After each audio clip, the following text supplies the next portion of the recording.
তাদের সুপারিশমালা পেশ করেছে। এ ব্যাপারে নানা আলোচনা পর্যালোচনা চলছে। আপনার একজন দর্শক হিসেবে জানতে চাই আপনার এ বিষয়ে মূল্যায়ন কি?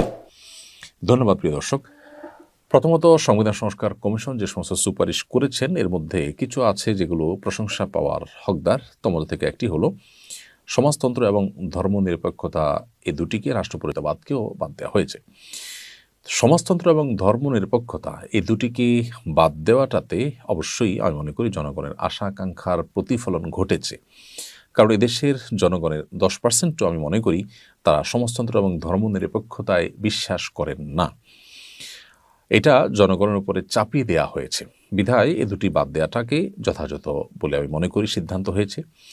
আর সেই সাথে আপত্তির যে জায়গা, আমরা জানি যে রাষ্ট্র পরিচালনার মূলনীতিতে সাম্য ইত্যাদির পাশাপাশি বহুত্ববাদ এই শব্দটি রাখা হয়েছে।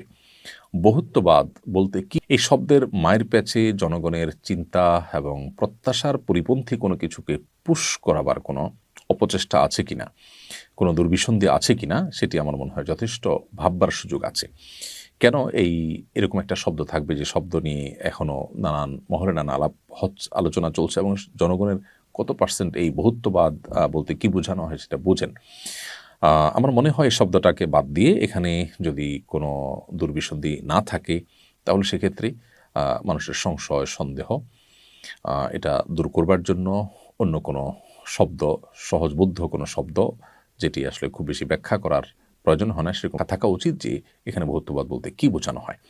বহুত্ববাদ এই শব্দ বলে রাজনৈতিক বহুত্বের কথা বলা হচ্ছে নাকি অন্যান্য বিষয় থাকছে সেখানে।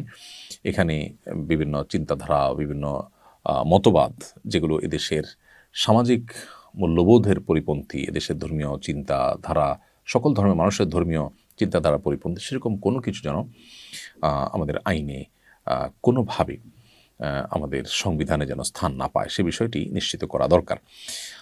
সেই সাথে ধর্মীয় এবং সামাজিক মূল্যবোধ পরিপন্থী কোনো আইন যেন না থাকা দরকার। কারণ হলো এদেশের মানুষ ধর্মপ্রাণ, অতএব আমরা শুধু ইসলামের কথাই এখানে বলছি না, সকল ধর্মের মানুষের ধর্মীয় এবং এদেশের যে সামাজিক মূল্যবোধ আছে সেটি যেন অক্ষুণ্ণ থাকে সে বিষয়টি সুস্পষ্টভাবে সংবিধান উল্লেখ থাকলে আমার মনে হয় সেটি হবে জনগণের আশা আকাঙ্ক্ষার প্রতিফলন এবং সেটি হবে সত্যিকারের গণমানুষের সংবিধান।